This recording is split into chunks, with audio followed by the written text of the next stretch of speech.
station before. Okay, a few of you have. So this guy, I used to have a truck that had just a weight on it, but the nice thing about this is I've taken a brand new harness, and of course you probably don't deal a lot with inspections, but this is a brand new harness. This stitching right here is actually on most harnesses now how the folks will tell if the harness has been impacted in a fall or not. And there's some other things that you'll be able to see as well. Same thing, I've got a shock absorbing lanyard. I've added a shock pack to a 5-foot lanyard, so I have the third drop I'll do. I'll take that shock absorber off and we'll see how much we can shake the heck out of the truck here, okay? So this is probably a pretty good setup. This is our Revolution harness. We're gonna take him up. We talked a little bit, for those who have been through the classes or any fall protection class, a shock absorbing lanyard might be the right product, depending on what height you're anchored at. And this guy is he was 165 until a couple weeks ago we lost an arm. So he might be about 155 now, I'm not sure. So, wow. But some questions have come up is how heavy a person can wear a harness. So this guy's 160, but a 400-pound, 420-pound person might be in a harness. So whatever impact you see here, you can think it might be a little bit greater if we do that, okay? So we're gonna take him up. First drop's gonna be with that 5-6-foot shock absorbing lanyard, okay? Go ahead and take it up.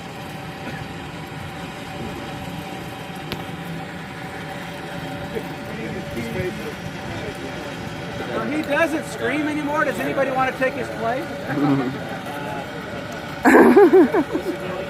All right. Okay, now if you look, just for those of you who are interested, that slack in that lanyard right there, that's what OSHA calls your free fall distance. Until that lanyard is straight out again, this guy's going to free fall, right? And it's not the fall that gets you. What is it? The charge, yeah. Right? So we may be okay from this height, we may not. Okay, and that's what when we talk fall protection, we talk about fall clearances. And that's why a lot of times we go to the SRL, the PFL, because instead of having that slack, what does your seatbelt do when you lean forward and then lean back? It retracts back in, right? So and if you go fast, it locks. That's the same type of technology that's used for the retractable. We'll see that in just a minute. Okay, now this guy's anchored at about 14 feet. Okay, who thinks he's gonna hit the ground? I've got a 5-foot shock absorbing lanyard, potential of 4 feet coming out.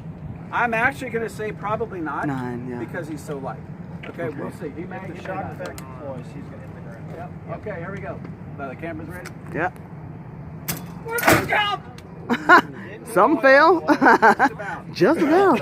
Again, there's those stitches ripped, okay? 200-pounder was probably. That's only a 200-pounder. I've actually had a guy add sandbags to this, and it hits the ground. And usually, I'll take a 6-foot lanyard, and with a 6-foot lanyard and the shock absorber, he'll hit the ground. Okay. There's that rip stitching. Another thing we're adding for your fall clearance, that D-ring, even on a properly adjusted harness, that D-ring is going to come up. It makes it very important that you adjust those straps properly. Okay.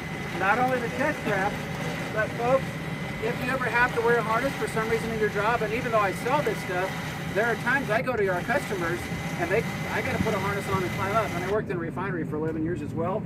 A proper adjustment, we talk about that a lot. What shouldn't be in your pockets right here? Keys, Oh, goodness. My keys, my phone, anything that can damage me or get damaged, get out of there. Because if I had keys in my pocket for this hit, there's the after. Yeah, probably permanently. Okay, so now,